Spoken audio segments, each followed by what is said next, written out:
Welcome, dear students. Today, the topic we are going to discuss is isotopes. So, first, we will discuss the discovery. The word isotope was first used by a scientist named Soddy. सोडी ने सबसे पहले जो word isotope था वो use किया था। ठीक है, मीनिंग की तरफ आते हैं तो जो हमारे पास आइसोटोप का वर्ड है वो ग्रीक वर्ड है। ठीक है, इसका मीनिंग क्या है? Isos means same and topos means place. Definition हमारे पास ये कहती है कि सेम एलिमेंट के एटम्स होते हैं। ठीक है, आइसोटोप्स जिनका एटॉमिक नंबर सेम होगा बट डिफरेंट मास नंबर, या एटॉमिक मास क्या होगा इनका डिफरेंट होगा। आइसोटोप्स की बहुत सारी प्रॉपर्टीज हैं। ठीक है, इनमें से कुछ प्रॉपर्टीज हम लोग के पास 5 to 6 प्रॉपर्टीज गिवन है। ठीक है, सबसे पहली प्रॉपर्टी हमारे पास आइसोटोप की क्या है कि दोनों एटम्स के नंबर ऑफ प्रोटॉन्स क्या होंगे? सेम होंगे। As we know that number of protons are equal to the number of electrons, so we can say that कि दो isotopes जो होंगे उनके number of electrons भी क्या होंगे? सेम होंगे। सी जो हमारे पास प्रॉपर्टी आ जाती है, थर्ड प्रॉपर्टी, उसमें ये है कि हम लोगों के पास दोनों आइसोटोप्स का एटॉमिक नंबर सेम होता है। वी नो वेरी वेल के जो एटॉमिक नंबर होता है उतने ही नंबर ऑफ प्रोटॉन्स होते हैं। तो हम कह सकते हैं कि नंबर ऑफ प्रोटॉन्स अगर सेम है तो एटॉमिक नंबर भी आइसोटोप्स का सेम होगा। आइसोटोप्स का नंबर ऑफ न्यूट्रॉन्स क्या होंगे जी? डिफरेंट होंगे। क्यों डिफरेंट होंगे? क्योंकि हमें पता है कि नंबर ऑफ न्यूट्रॉन्स फाइंड करने का फॉर्मूला है हमारे पास atomic mass minus atomic number.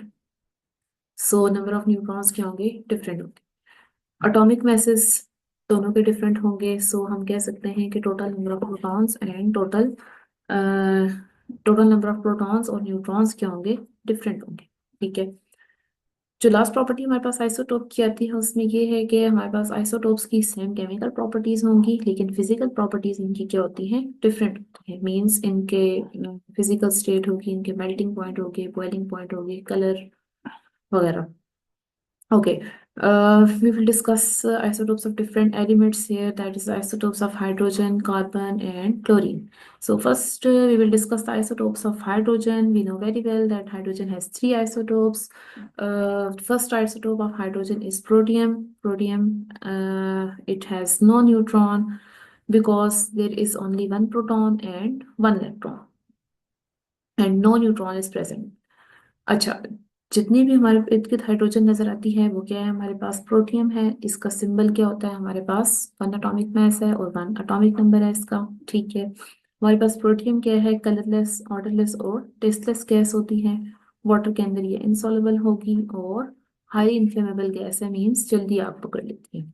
Second isotope of hydrogen is hydrogen two, that is deuterium. Deuterium में हमारे पास one proton sorry one neutron होता है। इसमें वन न्यूट्रॉन क्यों होता है? क्योंकि एटॉमिक मास हमारे पास जो ड्यूट्रियम का है वो 2 है और एटॉमिक नंबर क्या है? 1। और नंबर ऑफ न्यूट्रॉन्स फाइंड करने का फॉर्मूला होता है हमारे पास atomic mass minus atomic number. So जब हम एटॉमिक नंबर को माइनस करते हैं एटॉमिक मास में से तो नंबर ऑफ न्यूट्रॉन हमारे पास 1। अच्छा, हमारे पास वाटर जिसके अंदर हाइड्रोजन 2 आइसोटोप हो। ठीक है, हाइड्रोजन 2 मीन्स ड्यूट्रियम का आइसोटोप हो इन प्लेस ऑफ हाइड्रोजन 1 या प्रोटियम, उसको कहा जाता है हैवी वाटर। हैवी वाटर में हमारे पास बेसिकली ड्यूट्रियम का आइसोटोप ड्यूट्रियम होता है। ठीक है, तो हम फॉर्मूला लिख सकते हैं हैवी वाटर का D2O। लाइकवाइज जैसे हम लिखते थे वाटर के लिए H2O। थर्ड आइसोटोप हाइड्रोजन का हमारे पास है ट्रीटियम। ट्रीटियम में हमारे पास कितने न्यूट्रॉन्स हैं जी? 2 न्यूट्रॉन्स हैं। 2 न्यूट्रॉन्स क्यों हैं? क्योंकि हमारे पास एटॉमिक नंबर जो है वो आइसोटोप्स का सेम रहेगा, तीनों हाइड्रोजन के आइसोटोप्स का, that is 1, but atomic mass is different. Atomic mass in case of tritium is 3। सो हम लोग कह सकते हैं कि इसमें 2 न्यूट्रॉन्स होंगे। हाइड्रोजन 3 या ट्रीटियम का सिंबल हम देखें तो इसमें क्या है? 3 एटॉमिक मास शो किया हुआ है टॉप लेफ्ट कॉर्नर पे, और बॉटम लेफ्ट कॉर्नर पे हमें एटॉमिक नंबर शो किया हुआ है ट्रीटियम का जो कि 1 है। Okay, next physical properties of isotopes of hydrogen की तरफ आते हैं कि हमारे पास फिजिकल प्रॉपर्टीज क्या होती हैं हाइड्रोजन के आइसोटोप्स की। तो हमारे पास हाइड्रोजन क्या है? कलरलेस, ऑर्डरलेस और टेस्टलेस गैस है। इसका कोई कलर नहीं होता, इसकी कोई स्मेल नहीं होती और इसका कोई टेस्ट नहीं होता। वाटर के अंदर ये डिसॉल्व नहीं होती। ठीक है, और हाईली इन्फ्लेमेबल गैस है, फौरन से इसको आग लग जाती है। अच्छा, वाटर जिसके अंदर हाइड्रोजन 2 आइसोटोप हो, हाइड्रोजन 2 आइटम हो in place of normal hydrogen या प्रोटियम, उसको कहा जाता है हैवी वाटर। अच्छा, जो हमारे पास नेचुरली अकरिंग हाइड्रोजन है उसमें 99.9% प्रोटियम होता है, ठीक है। और ड्यूटेरियम कितने परसेंट होता है? 0.0015%, जो कि बहुत स्मॉल परसेंटेज है। अच्छा, ट्रिटियम की अगर बात करें तो ट्रिटियम क्या है? हमारा रेडियो एक्टिव एलिमेंट है और बहुत रेयर पाया जाता है, ठीक है, बहुत कम इसकी नेचुरल अबंडेंस ना होने के बराबर है। नेचुरली अकरिंग हाइड्रोजन में ये मौजूद नहीं होता, क्योंकि हमारे पास इसका न्यूक्लियस क्या है? हाईली अनस्टेबल है, ये फौरन से ब्रेक डाउन हो जाता है। होप सो आपको यहाँ तक समझ आ गया होगा। नेक्स्ट, जी नेक्स्ट इसके हमारे पास आ जाते हैं आइसोटोप्स ऑफ हाइड्रोजन। 3 आइसोटोप्स के ड्रॉ किए हुए हैं। वी नो वेरी वेल कि हमारे पास मिड में न्यूक्लियस प्रेजेंट होता है, न्यूक्लियस के इर्द गिर्द हमारे पास शेल्स होते हैं। फर्स्ट एक ही शेल इसमें मौजूद होगा, ठीक है, इसमें एक इलेक्ट्रॉन है। सेकंड जो हमारे पास जो दूसरा आइसोटोप होता है हाइड्रोजन का, उसको कहते हैं deuterium, it is also called hydrogen 2। इसमें हमारे पास न्यूक्लियस है और इसमें क्या है? हमारे पास इलेक्ट्रॉन एक ही है, और न्यूक्लियस में हमारे पास क्या है? प्रोटॉन एक होगा और न्यूट्रॉन क्या होंगे? न्यूट्रॉन भी एक होगा। नेक्स्ट जो हमारे पास ये शो किया हुआ है इसने ग्रे कलर में, ये हमारे पास न्यूट्रॉन है, और ब्लू कलर में हमारा proton. Hydrogen 3 that is known as tritium, इसमें भी हम देख सकते हैं कि हमारे पास जो न्यूट्रॉन्स हैं वो कितने हैं? 2 हैं, और हमारे पास प्रोटॉन क्या है? 1 है, ठीक है, और 1 ही इलेक्ट्रॉन होगा। Next, we move towards the isotopes of carbon. Carbon has 3 isotopes, that is carbon 12, carbon 13 and carbon 14. Carbon 12 हमारे पास जो ऑलमोस्ट जो आइसोटोप्स पाया जाता है वो क्या है? carbon 12 है, इसका सिंबल क्या है? 12 अटोमिक मास होता है और 6 एटॉमिक नंबर है इसका, ठीक है। इसमें 6 प्रोटॉन्स हैं और 6 ही न्यूट्रॉन्स हैं, as we know that atomic mass minus atomic number. 12 - 6 करेंगे तो हमारे पास 6 न्यूट्रॉन्स आ जाएंगे। कार्बन 13 हमारे पास सेकेंड आइसोटोप है कार्बन का, ठीक है। इसका सिंबल हमारे पास क्या है? 13 एटॉमिक मास और 6 एटॉमिक नंबर है। इसमें हमारे पास 7 न्यूट्रॉन्स हैं और 6 प्रोटॉन्स हैं, क्योंकि 13 - 6 करेंगे तो हमारे पास टोटल न्यूट्रॉन्स 7 आ जाएंगे। कार्बन 14 इसमें हमारे पास 8 न्यूट्रॉन्स होते हैं और 6 प्रोटॉन्स होते हैं। इसका सिंबल हमारे पास है कार्बन, और टॉप लेफ्ट साइड पे 14 इसका एटॉमिक मास दिखा हुआ है और बॉटम लेफ्ट पे atomic number. Okay, physical properties of isotopes of carbon की तरफ मूव करते हैं। तो फिजिकल प्रॉपर्टीज क्या है? इसमें हमारे पास कार्बन की डिफरेंट फॉर्म्स हैं, ठीक है। और डिफरेंट फॉर्म्स कार्बन की कौन से कलर में है? ब्लैक कलर में हो सकती हैं और ग्रेश ब्लैक कलर में होती हैं। ये सॉलिड स्टेट में होता है, ठीक है, एक्सेप्ट डायमंड, डायमंड के अलावा। हमारे पास जो आइसोटोप्स ऑफ कार्बन है इनका कोई टेस्ट नहीं होता, इनकी कोई ऑर्डर नहीं होता, ठीक है। इनके मेल्टिंग बॉइलिंग पॉइंट बहुत ज़्यादा हाई होते हैं, क्योंकि इनमें स्ट्रॉन्ग बॉन्डिंग प्रेजेंट होती है, और जो आइसोटोप्स ऑफ कार्बन है वो वाटर के अंदर भी डिसॉल्व नहीं हो सकते।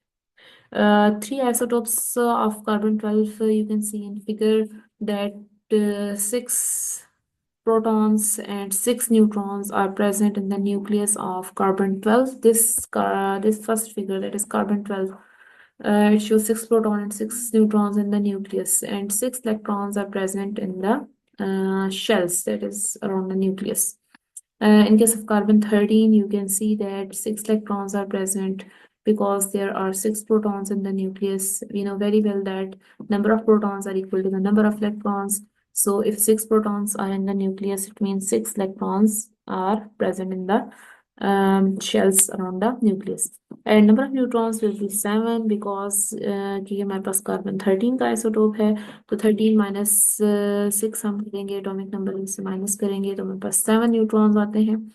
लास्ट आइसोटोप ऑफ कार्बन जो है वो कार्बन 14 है। कार्बन 14 में हमारे पास 6 प्रोटॉन और 6 ही इलेक्ट्रॉन्स हैं, क्योंकि आइसोटोप्स जितने भी कार्बन के हैं 3, उनके एटॉमिक नंबर सेम है, एटॉमिक मैसेज क्या है? डिफरेंट है।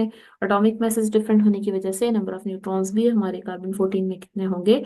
8 न्यूट्रॉन्स होंगे। So number of neutrons are different in various isotopes of carbon.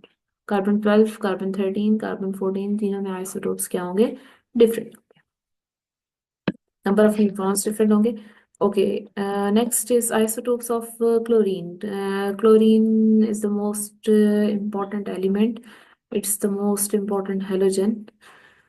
Okay, two naturally occurring isotopes of chlorine are chlorine 35 and chlorine 37. Okay, chlorine 35, its atomic mass is 35 and atomic number is 7. So we can say that chlorine 35 has 17 protons in the nucleus. And if we calculate the number of neutrons in chlorine 35, then they are 18 neutrons.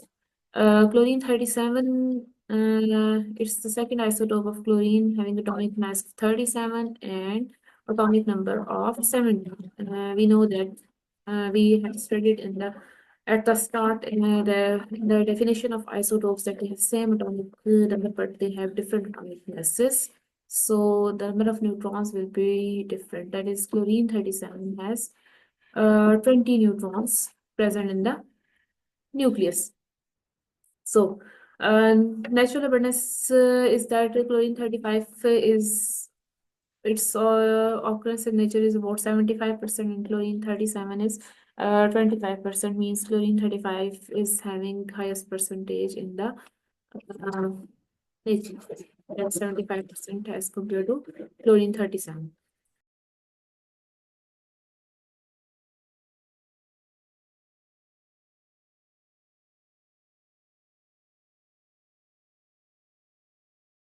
So we are studying the physical properties of isotopes of chlorine. It's a greenish yellow gas. It has sharp, pungent smell.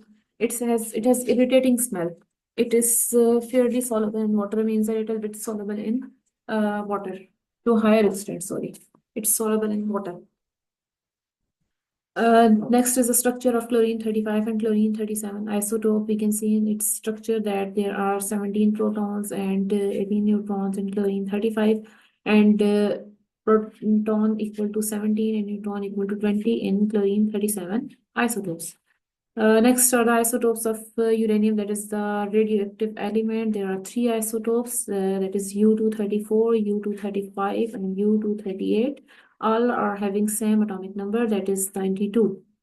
So we study the little bit uses of these isotope. U-235, it is used in nuclear reactors and atomic bombs, and U-238 isotopes.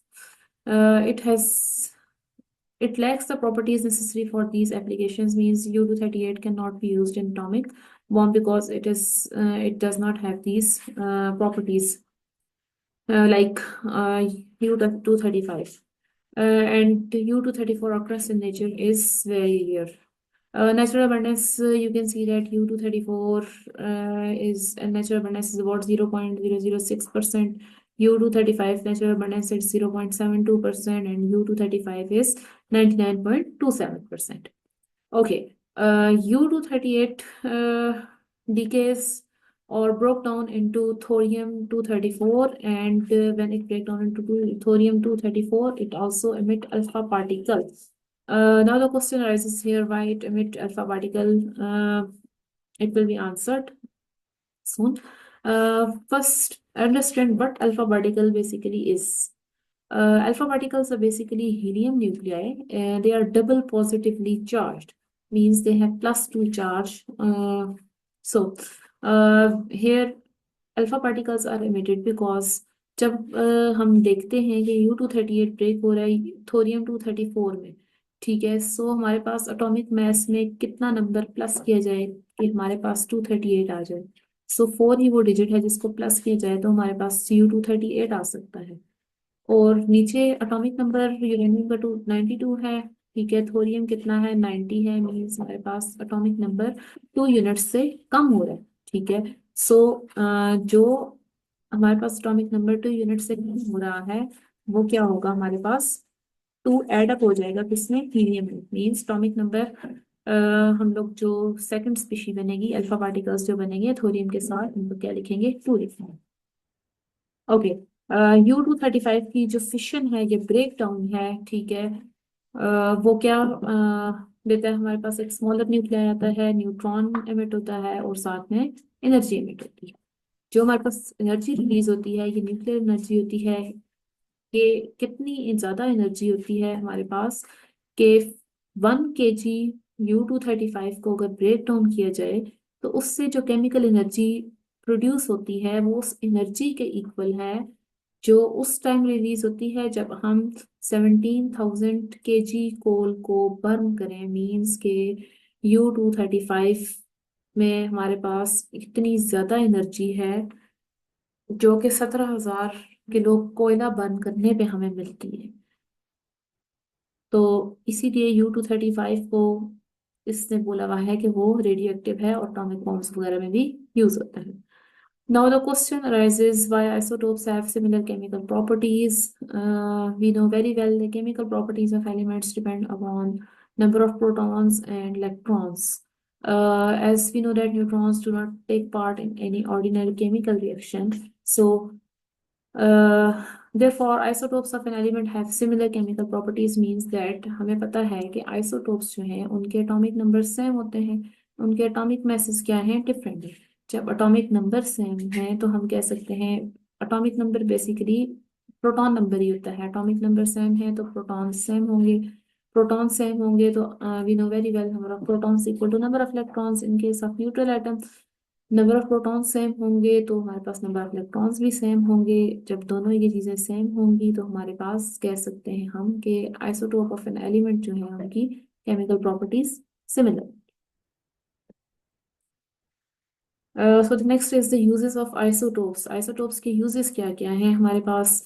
सबसे पहला जो हमारे पास isotope है radio active iodine 131, इसको use किया जाता है thyroid problem को डायग्नोज करने में, ठीक है, पता लगाने में। Na24 सोडियम 24 ये भी बेसिकली रेडियो एक्टिव है। इसको किस लिए यूज किया जाता है, आर्टरीज वगैरह में कंस्ट्रक्शन या ब्लॉकेज वगैरह जो होती है, ठीक है, उसको डिटेक्ट करने के लिए यूज किया जाता है। थर्ड यूजेस आयोडीन 123 ब्रेन को इमेज करने के लिए यूज होगा। फोर्थ हमारे पास यूज आ जाता है कोबाल्ट 60 का। कोबाल्ट 60 को यूज किया जाता है कैंसर सेल्स को डिस्ट्रॉय वगैरह करने के लिए ताकि वो उनका साइज श्रिंक किया जा सके या उनको किल किया जा सके। फिफ्थ हमारे पास जो आइसोटोप है उसका यूज कार्बन 14। कार्बन 14 को हम लोग यूज करते हैं फोटोसिंथेसिस के प्रोसेस में, ठीक है, कार्बन के पाथ को ट्रेस करने के लिए यूज किया जाता है।